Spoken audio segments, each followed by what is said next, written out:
Welcome back, Illumineers. We are heading into round two of a core constructed Winnabox tournament that happened at Atlas Games in Ankeny, Iowa, in partnership with Lorcana Cabana, the group of Iowa Illumineers. And what you're seeing here is going to be a match between an Amber Steel deck and a Blurple deck. We have Colleen and we have Matt. Yeah, and I believe even in core, we've kind of got two Amber Steel decks that you might see. There's kind of an aggro version build as well as a more song build. I believe Colleen is on a more aggressive build of these colors. Yeah, I do, looking at her list, see some songs in her Oh, deck here. yeah, And this is really a deck that kind of came about to actually combat the dog's deck. This is something that I would say probably has a fairly decent matchup into dogs. And I have played a fair amount of Blurple, and I think this has a pretty good matchup into Blurple as well. So it'll be interesting to see how this goes. yeah. Looking at the list, looks like I was probably wrong.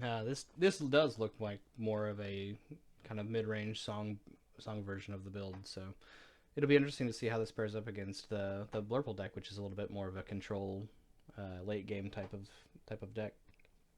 Yeah, this deck really thrives on getting out this big Chief Powhatan, which is a 5/5 bodyguard that has an ability that says he can't challenge, but you don't really care that much. You you let him just hang out and fill up space, Yeah, and it can be really tough for the opposing deck to deal yeah, with. he's a card that I fiddled around a little bit with at the beginning of the set, and I'm very excited to see him kind of making a splash.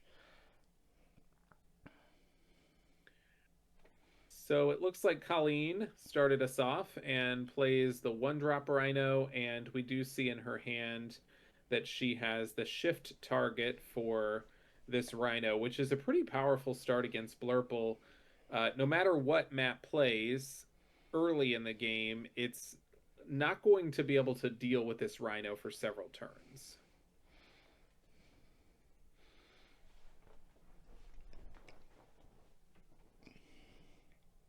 Yeah, even the Palscar, which can get pretty up there in strength, I'm not sure that there is a way for it on turn two to reach the 5 power needed to take out the hamster. No, I think the biggest you could get it is uh what, a three? I think it can You get to draw for turn, you 4. play Sail the Azurite Sea. Oh, if you had like a, yeah, It doesn't look like Matt is running any of those actions that could potentially get it up there, but um, yeah, that's true. yeah, just turning sideways. Looks like she kind of came to the same line that we did, where it's probably very unlikely or very difficult for this Royal Guard or yeah Royal Guard. I get Royal Guard and Palace Guard mixed up a lot. Yeah, they can be tricky. And we see a couple of songs in Colleen's hand, but against this Blurple deck, you really don't need to, waste a He Hurled His Thunderbolt on a Royal Guard. You really want to save that for whatever 4 drop Matt puts down. But this is interesting because Matt draws for turn. If he could find a way to draw another card, say with a genie, the Basil could boost up the Royal Guard enough to clear the Rhino. Yes. So it'll be interesting to see if she goes for a song on either this Basil or the Royal Guard. I I feel like the Basil is probably the larger threat of the two, just being able to support up an Elsa or a Genie potentially later on. Um, Yeah.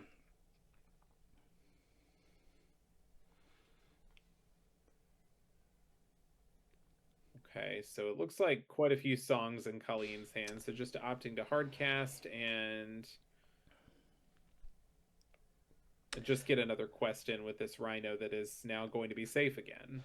yeah, somewhat notably, I guess she may be wanting to keep the ink back for next turn in case she doesn't draw an inkable, but the Rhino could have also decremented Basil's power, making it a lot less threatening. onto your Rhino. Sure. That was a pretty good top deck for Colleen. If you could see, she has a Nani that she drew there. Allows her to look 4 cards deep and reveal a character with cost 2 or less. Grandmother Willow, very powerful card, but I don't know if you're really excited to see it this late into the game. I mean, on turn 2, it's probably the strongest thing that you could do, but at this point, it might be Yeah, feeling a it's little not less exciting. necessarily what you want right now because you're really at at this point you're kind of hoping that Nani goes and finds a dock so that you can draw some more cards in the next turn or two. Yeah. Somewhat notably, too, didn't opt to ink the one drop Rhino, kept it in our hand there. Um, this deck does look like it kind of goes up to 5 ink or so. Um, so Yes. deciding that we'll have time to kind of get into some of those late game cards as opposed to trying to get the ink out now. This Hades is such a tricky card when your opponent plays it because there's really no good answer for you unless you're at a very late stage in the game and you're already winning. You either have to put one of your characters on the bottom or you allow them to draw 2 cards and get that card advantage.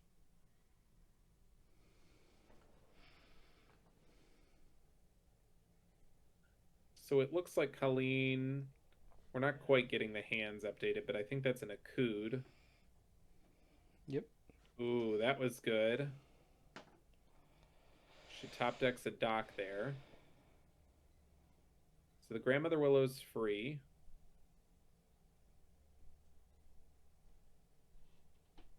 And I think we have another He Hurled as Thunderbolt in play, or in hand. I believe so as well. And this can take out that Hades, and that is a good way to go pretty wide. Also, notably, Colleen generally emptying her hand in case Matt plays one of these Demonas here as he goes up to 6 ink. Well, also the last card in her hand is a dock, which is a very good card to have as your last card. Absolutely.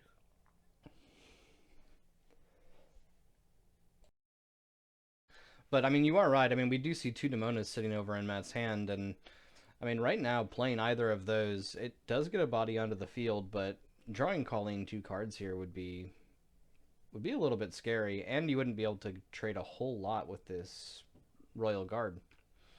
No, because Matt is not really going to draw any cards off of the Demona.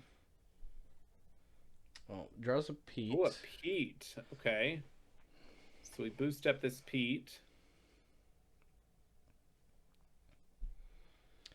Pete And is a Winterspell card that has not seen a ton of play. We've seen it in the blue-yellow control deck some, but it is a card that I find very fascinating. I've been fairly impressed with it every time I've played it or played against it. That extra card a turn and the ability to kind of filter to the cards that you need, it can really kind of snowball to be quite the advantage. So Colleen played another Nani and unfortunately bricked this time and was only able to find some really expensive characters. And I because we have a dock and we don't have enough ink now to play the dock, we have no real way to deal with this Pete.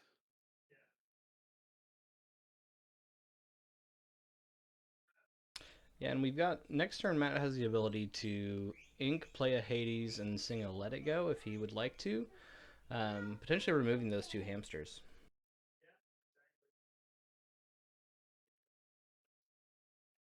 Yeah, that would be a really great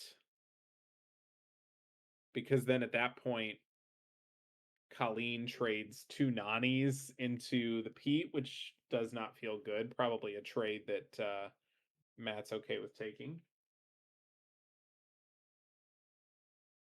Yeah, it may leave him a little bit vulnerable to not getting enough cards in his hand, but it looks like he did draw a Cheshire Cat there, so he wouldn't have to ink the Demona to be able to do that play. So he has the potential to refill.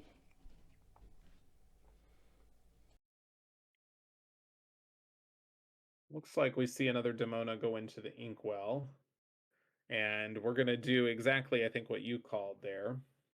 Yeah, interesting getting rid of the Demona there. I suppose just not wanting to draw Colleen the extra cards. We do see a Genie in Matt's hand as well. Um, so there is still definitely some card draw options kind of that Matt has still in his hand.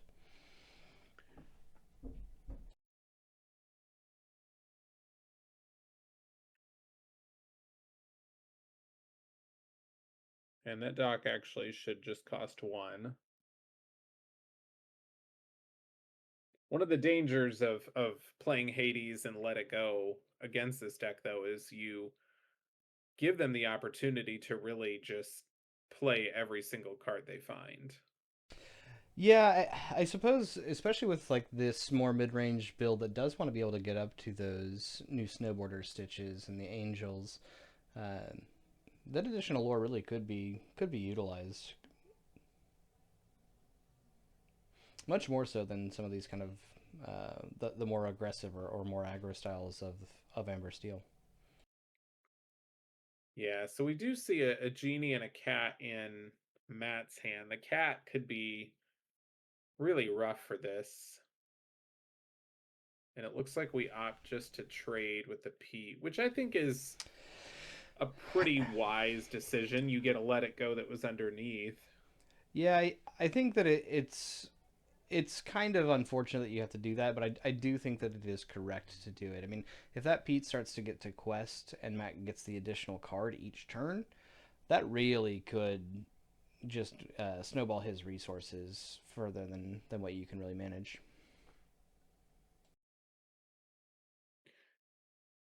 Something to just note here, when you are now playing against these amber decks, something you have to kind of always keep in the back of your mind is, are you, by doing any kind of questing or challenging, making yourself susceptible to an Ohana Means family?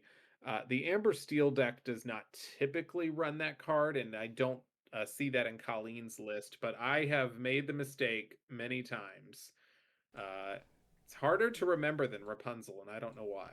Yeah, I mean the blue yellow deck I think certainly takes advantage of it. This Amber Steel deck doesn't really have a whole lot of willpower on its characters to really be able to take advantage of a card like that, but still certainly a card that some of these decks could potentially run, especially when they're running like Chief Powhatan. So Colleen has a pretty wide board, but Matt's hand is pretty useful against this deck right now. We see two Tiggers bouncing all the way, and we see a Cheshire Cat. So there are quite a few options here. Yeah, I mean the Tigers are nice, but they really won't stop that for very long. I mean, like you had mentioned, kind of with the additional ink that Colleen has gotten from the Hades and from the Let It Go. I mean, whatever characters get bounced to her hand, almost certainly all of them will be able to come down onto the field next turn. Absolutely.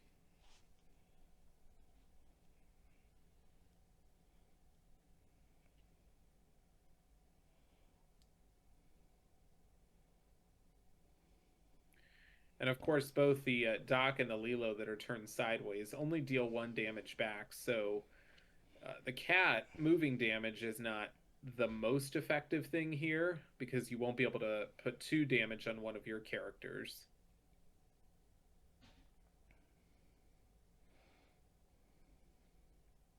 Yeah. We do see some challenges coming through.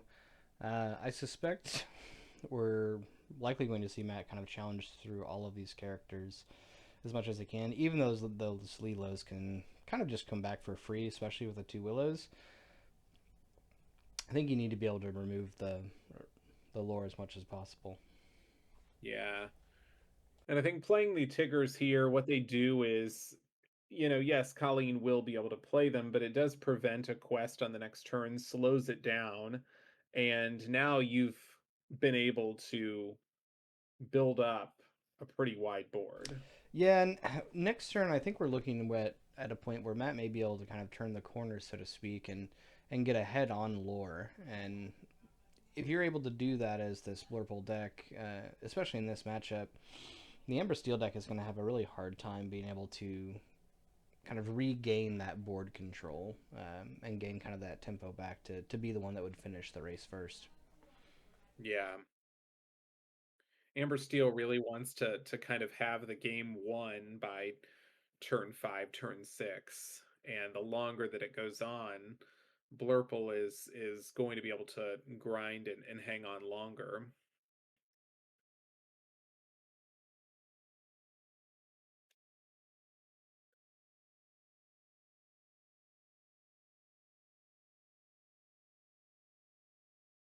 Yeah, I don't know if we know that. It looks like we've got a Lilo and a Rhino in hand for Colleen there.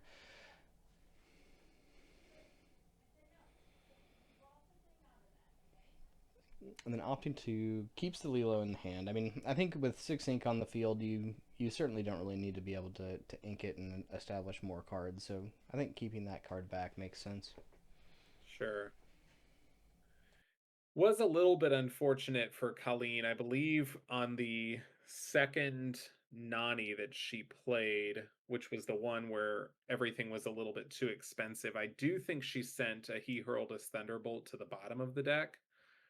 And I believe she's Ooh, already played two, so that yes. lowers her chance of finding one to deal with this. Really, the genie, which is probably the card that is most untouchable right now. Yeah, other than those actions like the strengths and the thunderbolts, I don't think that there really is a way for this deck to be able to combat an evasive.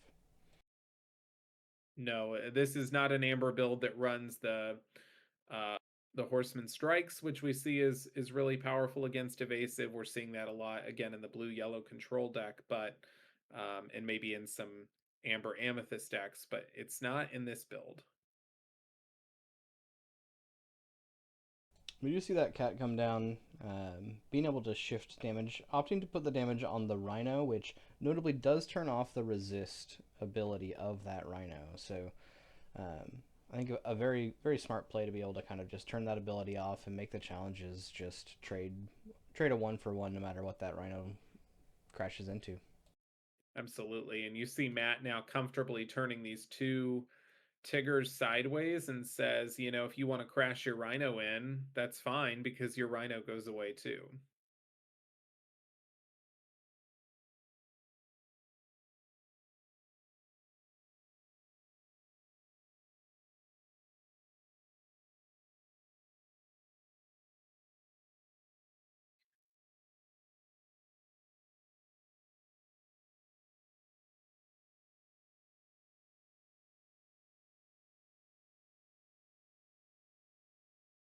Absolutely. Looks like kind of hard to see. Maybe a Chief Powhatan. That is a pretty good card for Colleen to have right now. Unfortunately, Matt probably still has a little bit of an upper hand here on lore if Colleen decides, especially if she decides to trade the Rhino in. Yeah, and I think that you do have to trade some amount of characters in here. Notably, that Basil will allow Hades to crash into this Chief Powhatan and live, um, and then clear the way for the rest of the characters. So that Basil actually doing quite a bit of work here to make cleaning up that Chief Powhatan a little bit easier. We also do know that Blurple typically right now is running Into the Unknown and Let It Go, and it looks like Matt has four of each. That is another great way to deal with this Chief Powhatan, especially the Into the Unknown. He's already exerted, so it's a pretty easy play there. Yeah, and it looks like Matt has no cards in hand unless we just haven't gotten them updated. So Colleen chooses to quest here, which takes her up to 12. Matt has 1, 2, 3, 4, 5, 6, 7, 8, 9 lore on board. So he will still have to deal with some of Colleen's board, but I think at this point that's relatively easy, especially with being able to move some damage.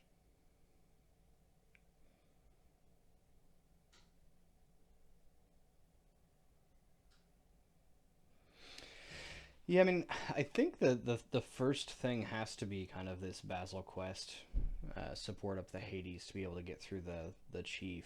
From Yeah. there, I mean, I think the attacks are fairly wide open, but you have the 2 damage from that Hades to then be able to shift on to potentially the Rhino to clean that up, and then from there, I think the attacks are very favorable for Matt, with the rest of the characters only having 1 strength. Yeah, so that's exactly what Matt is doing. We clear the Chief Powhatan.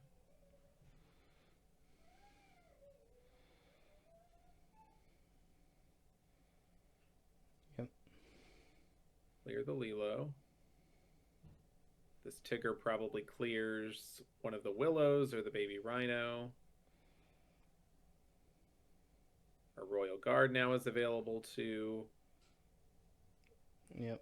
Genie could even take out the um, other rhino as well. Um, and I believe that Cheshire Cat is dry. I think it is able to It attack this turn as is. well.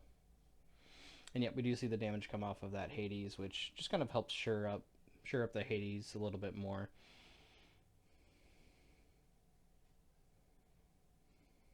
And we did draw a Dumbo for turns, so we actually have enough ink that we could use this Yep. Genie and trigger the Dumbo and draw some cards. And it looks like that's exactly what happens. And Colleen able to bring these Lilos back now, but Matt is fully in the driver's seat. And does he have lethal on board yet? If not, he's very close.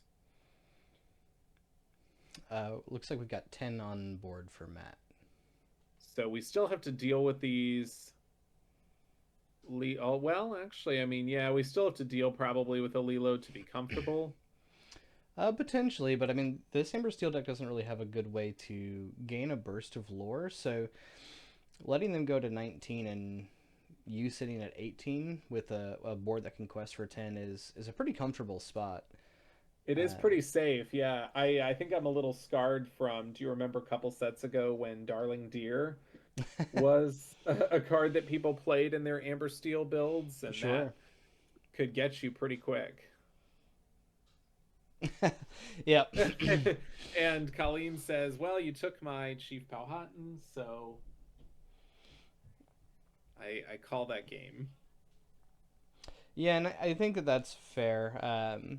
Even with that Chief Powhatan, I mean, if Matt just starts questing there too, I don't know that there's really a good out or a good way to get back into it because that chief can't attack. So really, the only things that Colleen would have to work with to be able to help deal with Matt's board would be the Lilos, and they unfortunately do not attack for a whole lot. No, they don't. And the ability to bring them back is nice, but if you're playing against a deck that has a lot of ways to ink them, that is, also something you have to be aware of. Yeah, I mean that Hades, Let It Go, or Into the Unknown. Those are all very very permanent ways to get rid of that Lilo, and her ability to kind of keep coming back is just shut off with those effects. So one of the cards that I am really fascinated to see in Matt's build is this Pete. And looking at his list, we have 2 copies of that Pete. Not a card that we've seen much of in Blurple builds. You have so many ways to draw cards that the Pete is an interesting addition. Yeah, I agree. I mean, you see it a lot in like a blue green deck, or I mean, especially the blue yellow deck. But I do think that it is an interesting add in this blue purple deck that I think can end up being quite valuable. And having just one additional way to draw cards is certainly never a bad thing. It is also a 5/5 that is really hard for a lot of decks to deal with. If you play against a dog's deck, for example, and they sing Della's Moon Lullaby, that does not shrink it enough to bring it to an under the sea level.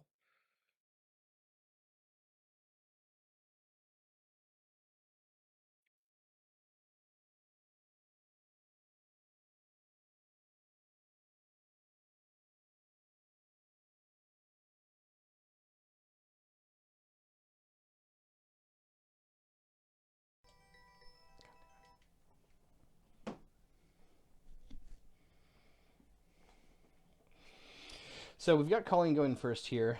Um, Certainly an advantage for these aggro decks. Last time she had a lot of songs kind of in her opening hand. I suspect she's really wanted to kind of draw into those later in the game.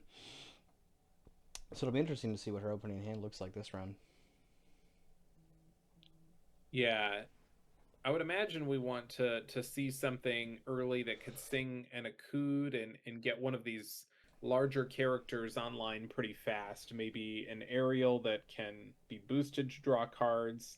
An Angel is a great way to deal with an opposing Royal Guard or a Basil. Yeah, having ways to get rid of some of those one, kind of just pestery one drops that the Bullerville deck is able to run, um, they really can kind of stall some of these boards and some of the early pressure that they're able to put on. So I believe Colleen inked a 2-drop, the Underdog Angel. Yep, and it looks like we do have a little bit more songs in our hand this time, but we do also have the Troubadour, which can come down this turn, along with the Yakud. So we are able to potentially, depending on how Matt responds, but if one of these Troubadours comes down, we may be able to get out kind of an early Chief or an early Angel, along with potentially another character.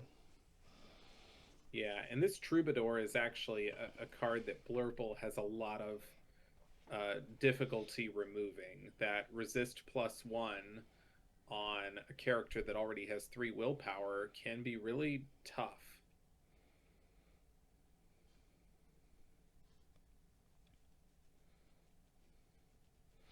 We do see the ramp coming down for the Blurple deck. I suspect next turn we're kind of looking at either this Tigger or the Genie. Um, but it'll be interesting to see what this Akut is able to get down on the field. I wasn't sure. I'm not sure if we saw anything like a snowboarding Stitch. I don't think we have that. We have a Chief Powhatan, we have an Angel. It looks like we drew into a Rhino.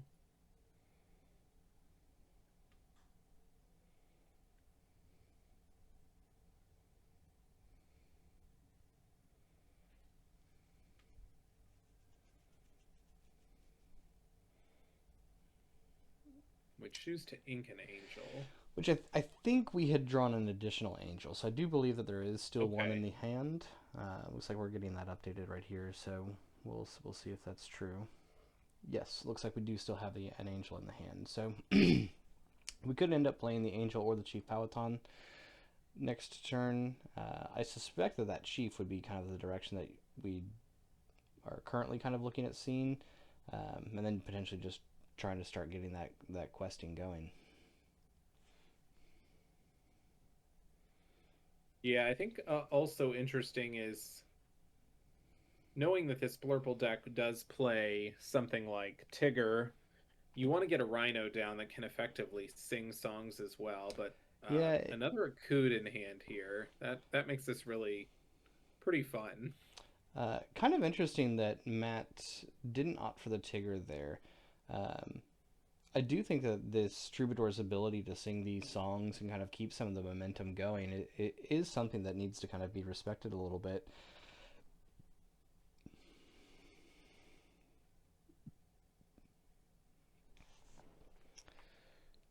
So whatever we play can be 2 ink less.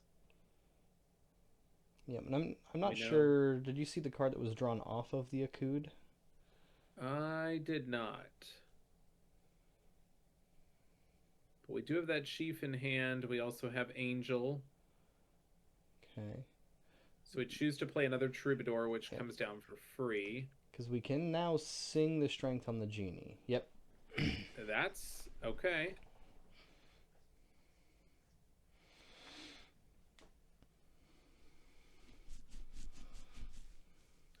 And now, I mean, Matt several turns off from effectively dealing with this Chief Powhatan. I suppose if he does have a Let It Go in hand, so he can just hard cast that here, Yeah, but but he isn't that's not going advancing to the board feel very anymore. good, right? No. Yeah, and we do see the Tigger come down on the Troubadour now, but I mean, again, now that we've got the Chief Powhatan, um, considering the fact that he cannot challenge, his options really only are quest or sing songs, and so we now kind of have a character that can kind of sit as a dedicated singer. Yeah, I think I would have liked to maybe see the Tigger the turn before. I think something that was a little interesting earlier is Matt had two genies in hand, I believe, and when playing the Tipo, chose to ink the Demona. Mm-hmm. And I wonder if I would have used. Well, I suppose maybe he put a.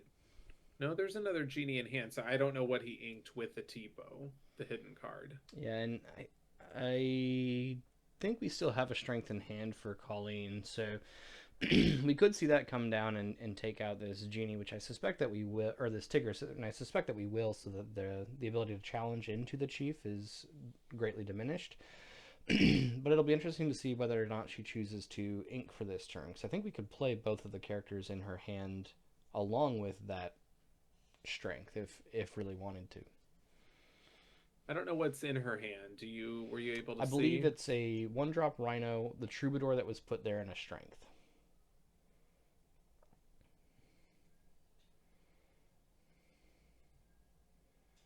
Okay. Okay. So we just hard cast the strength. Opting to keep the card in hand, and I think that that's wise. I mean, you can always ink that card on the next turn, but getting to 5 is rather impactful because then we do have the potential to play down a snowboarder stitch should it be drawn. Yeah, that is so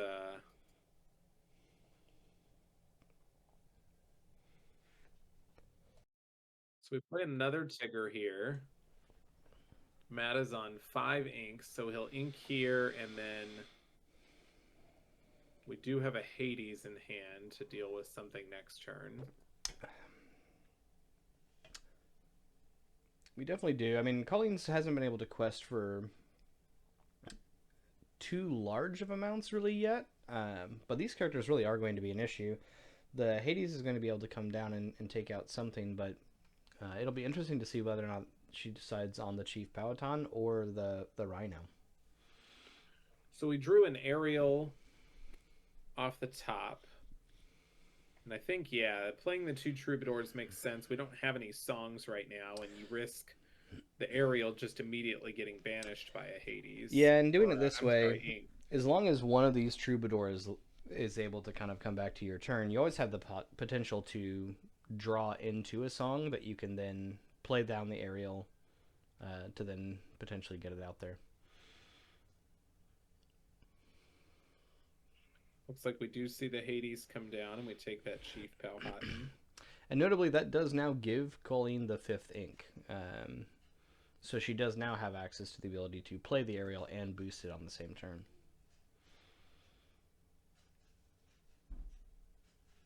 So now a song would be very helpful. And she found one.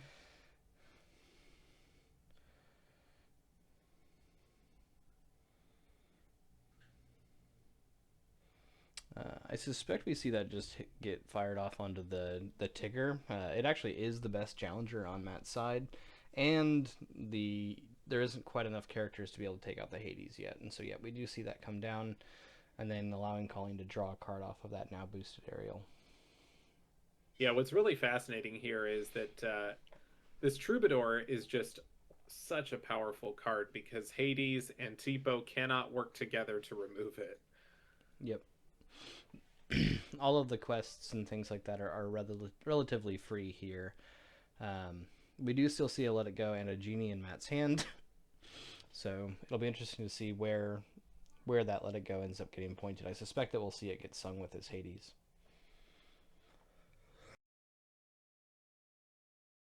Yeah, but there's so many powerful targets on Colleen's side. You really want to get rid of this Rhino that's questing for a lot. Ariel is drawing cards.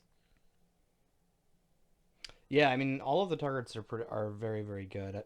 I suspect that the Rhino or the Aerial are going to be the ones that we'll see focused on. And I think Aerial is probably the bigger threat just because any cards that Colleen is able to draw will just make it more likely for her to be able to flood the board wide enough that she can get to 20. Yep. And we do see that come through.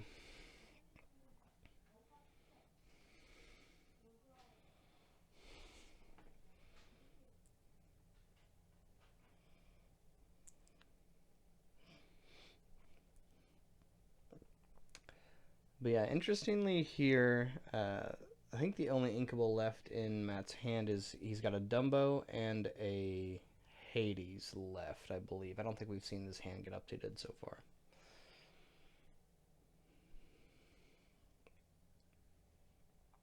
Looks like that might have been.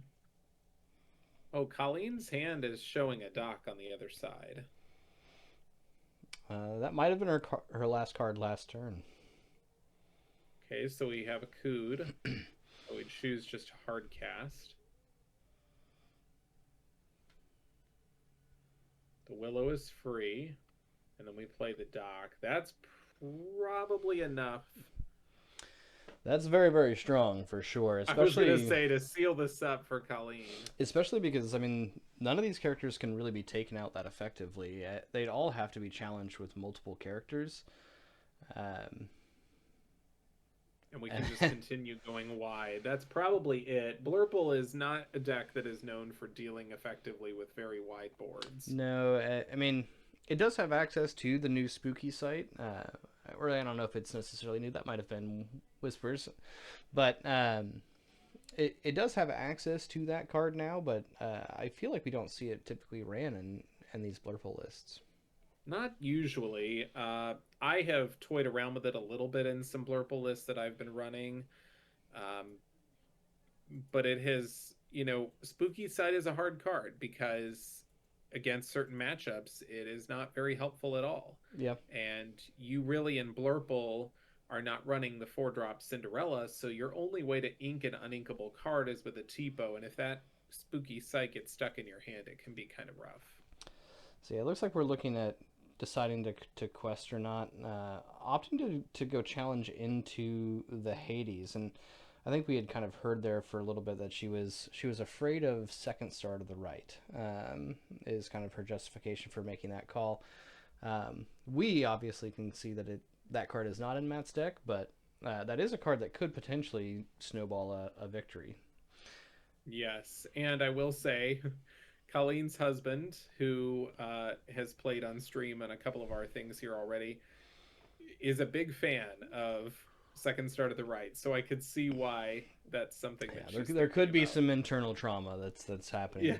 Yes. In fact, he and I played a match once. We were in a Blurple mirror match, and he, I believe, sang 3 separate second star to the rights against me.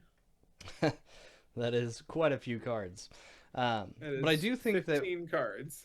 I do think that we were in a position there for Colleen where, had she quested, she would have ended up with 4 or 15 lore there, I believe, which feels like it would have been probably enough to be able to squeak out the victories there. I mean, especially with the Hades or the Genie on the field wouldn't have really been able to challenge into anything and take it out. It would have needed the help from that Hades that ended up kind of dealing some of that damage on Colleen's turn. Yeah, I think I would have liked to see a quest there, because even if Matt did find a second star to the right that's we know is not in his deck, it would really have still prevented him from doing any kind of questing with those characters. So I think Colleen still would have been in the driver's seat at this point. Yeah, definitely difficult to say. I mean, it's a tough decision to make in the moment. But we do see the quest come out here now, taking us up to 16.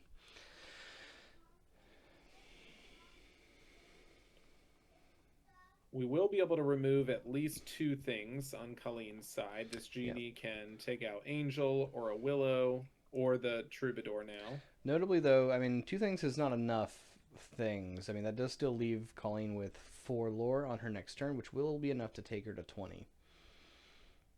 But something like a cat or an Elsa or something like that off the top could potentially mean that Matt's able to stall one additional turn.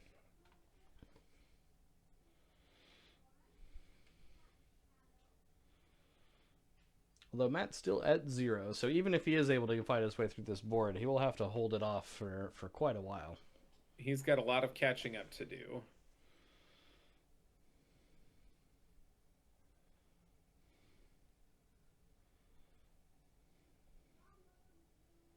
And I would guess that we probably have, okay, another Tigger. I suspect we see either a Willow or an Angel here. Yep. Getting rid of the Singer makes sense. But Colleen will still go to 19 here. And we do not see a cat. And that was a very good top deck.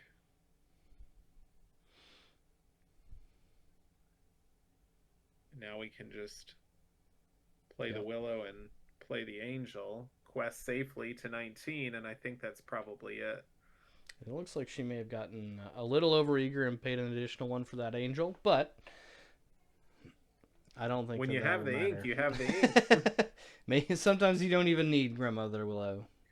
Sometimes you can look down at the inkwell and say, listen, I don't know how many I have, but I've got enough for this.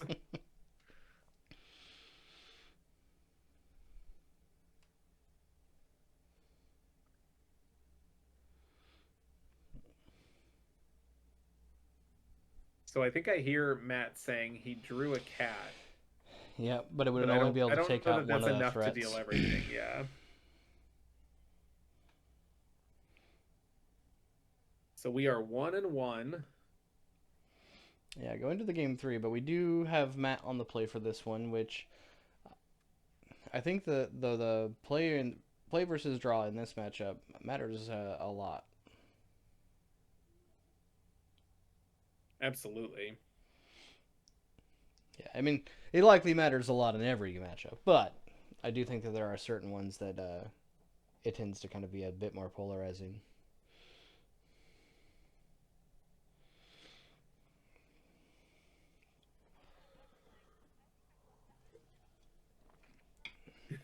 I hear Colleen saying, I swear I saw the second star. Yeah, I mean certainly a card that does get played in our local scene, but this match we will likely not be seeing it. No, that is a card that when I played Blurple in the Fabled meta and we had Mm-hmm. just come off of our rotation, that was really our main card draw engine because Junior Woodchuck Guidebook had not been printed yet. I remember almost every time saying, I cannot believe I have to play this card. It can be incredibly powerful when it works, and when you draw 5 cards, that can turn the tide very fast. But this 10 drop uninkable, the number of times that just kind of got stuck in my hand. Yeah, I mean, it certainly can be punishing. I mean, I would say it's probably fairly similar to like the Under the Seas that is currently kind of seeing a lot of play in a few different decks. Um, these thing together cards can be incredibly powerful when they work, but when you're not able to kind of assemble the bodies to be able to actually sing them, they can be very difficult to play and get out of your hand. Yeah, at least for the dogs deck that is, I believe, mostly on 4 Under the Seas now. they have a lot of ways to draw and then discard, Yep. or just discard in general with the big tramps. So that helps. But something like a blue green deck, you have less options to get rid of that, You do, but I mean, you do also have the ability to play like Tipos and Cinderellas to be able to make use of them into your inkwell. right? But we do see that One thing Basil that coming down, yeah, and notably no one drop for Colleen. I was going to point that out and say that I think every game Matt has played a one drop on his side, Well, and I'm Colleen I don't think has in 2 out of 3 yeah. I mean, games. I'm looking at the list now just to kind of double check. We actually only have three one drops. We only have three of the one drop Rhino. Yeah, these Amber Steel decks typically are not running very many. They usually have the one drop Rhino. You have the Angel that if you're on the draw, you could play for 1 ink. And then occasionally you're seeing the one drop Mulan that allows you to draw and discard, but that's about it in most of these lists. Yeah, I mean, it looks like we have a very large amount of two drops, but yeah, I mean, so I'm kind of surprised to see the only the one. Angel, I An suppose, interesting, technically could be kind of a one drop if you are on the play or on the draw. yeah. I was just saying that interesting that Colleen's list has 3 of the one drop rhinos and not 4, Yeah, but also only 3 of the shift target. and I think that makes a little bit of sense. I think to some extent we see these dogs decks running four of the rhinos because they can synergize so well with the Under the Sea. So we see Matt play the Tigger here and bounce that Troubadour back to Colleen's hand, and I feel like at this point, this is a really tough spot already for Colleen to come back from. It It certainly can be done, but yeah, Matt is it really is. But I mean, looking at the cards in Matt's hand, I mean, we've got to Let It Go and a Pete. I'm not sure what card we drew here, but looks like we got a Sail. So the card left in our hand is a Let It Go. So we kind of are relying on this Pete to be able to draw us cards. And looking at Colleen's hand, she actually does have the ability to get rid of that Pete this turn between He Hurled His Thunderbolt and a hard casting a Strength. yeah, that feels like maybe a little bit of loss in tempo, but I think that could be worth it if you know that Matt only has 1 card in hand and is probably relying on this Pete. Yeah, I mean, we could hear there just kind of confirming that there is just the one card. It'll be interesting to see how we end up kind of going for it. Notably, the card in Matt's hand is just a Let It Go, which would, as we've mentioned, kind of give Colleen an additional ink, which could end up being quite useful.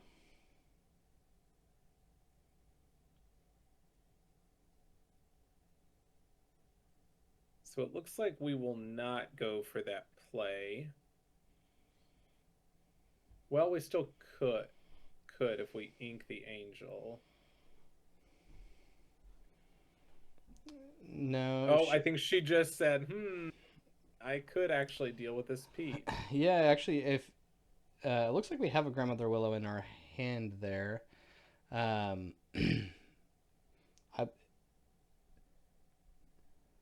oh, So we choose just to use 2 strengths, which is absolutely an effective way to deal with it. And now we have this Thunderbolt to.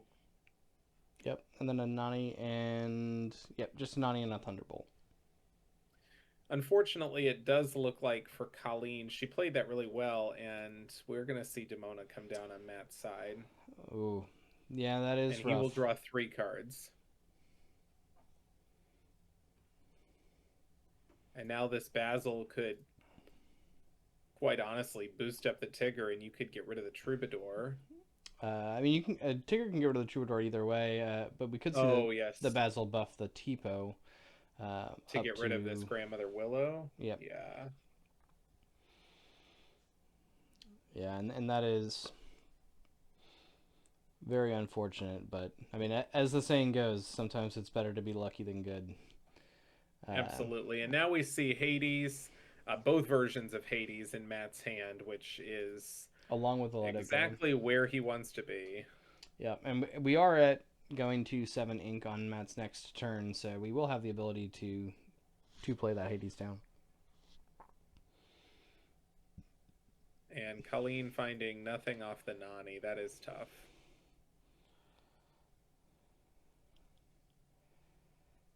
So everything in Colleen's hand is uninkable now. We can sing the Thunderbolt with the Ursula and remove this Tigger. No, I was a little interested last turn to not see the Troubadour sing the Thunderbolt and then finish it off with a Strength and hold another Strength in hand. Yeah, I mean, there was certainly a line for that. I could see the reason of wanting to keep the Thunderbolt because it will always deal 4 damage. So protecting against something like a Genie. But, I mean, certainly here could have been useful for just that ink.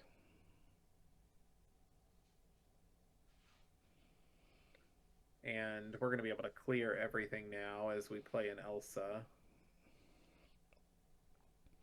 Yeah, I mean, that Demona off the top, I think, kind of starts to just seal it. I mean, especially then an Elsa off the top there to be able to kind of just clear it again. Keeping that Let It Go and the Hades in your hand.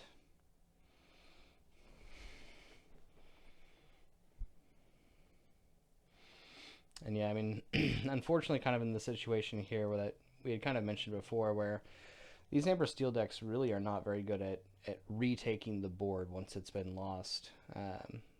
They're fairly good at being able to keep that presence and keep that pressure up, but if they ever lose it, then it starts to become very difficult for them to get it back. So Colleen finds the 1-drop Rhino off of the Nani, chooses to ink it, play dock, and discard one of the Thunderbolts, and then one of the cards she draws is another Thunderbolt.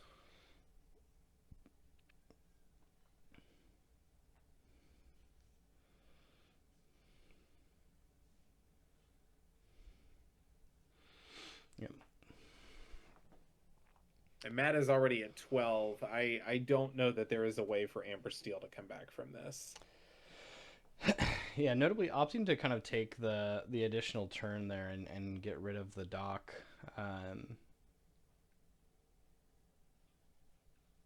But I mean, at this point, it'll be very, very difficult for Colleen to be able to kind of pull that back. Yeah, no cards in Matt's hand, but I don't think he cares. He goes to 1, 2, 3, 4, 5, 6, 7. Okay, now 5, 6, 7? so he'll go up to 17. Is that still a thing? I don't know. According to my daughter, yes. And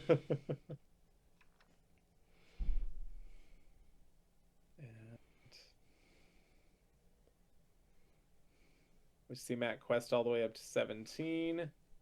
And he did top deck an Into the Unknown, so can't really do anything with that at this point. But I don't think you care. No, it'll be very difficult for Colleen to be able to remove 2 characters here. I mean, it is possible, but then, I mean, it'll be very, very difficult to keep Matt off of just having a character survive for the rest of the game. Well, not only does she have to remove 2, but she must remove the Hades. That is true. Oh, and we ink a Strength, which is unfortunately not helping us get there. Yeah.